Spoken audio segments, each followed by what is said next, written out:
by getting to know you more. So, nakita ko yung mga magagandang mukha dito. Grabe, pang Miss Universe binibining Pilipinas sa mga beauty. Both young and young at heart.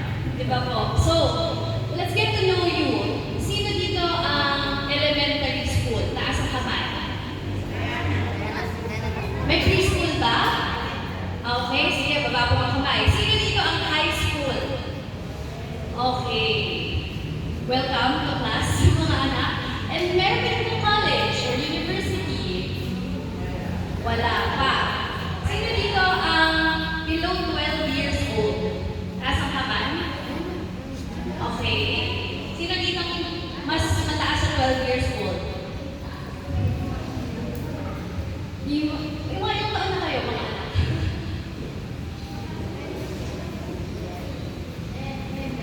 Okay, sige. Meron po ba dito mga tauso? Ayun, mga malingkat. Okay. Meron po ba dito mga maranaw? Okay. Nice to meet you po.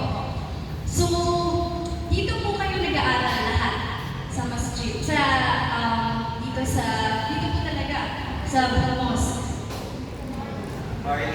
Sa Maharlika. Maharlika. Nag-aaral po kayo ng public school. Malapit po dito. Okay, sige.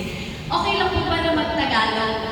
Baka kasi po yung iba, hindi po pa masyadong marunong mag-Tagalog kasi yung mga kamag-anak ko po nagaling Mindanao, nung pumunta sila sa Manila, hindi po sila marunong mag-Tagalog. Pero okay lang mag-Tagalog. O baka gusto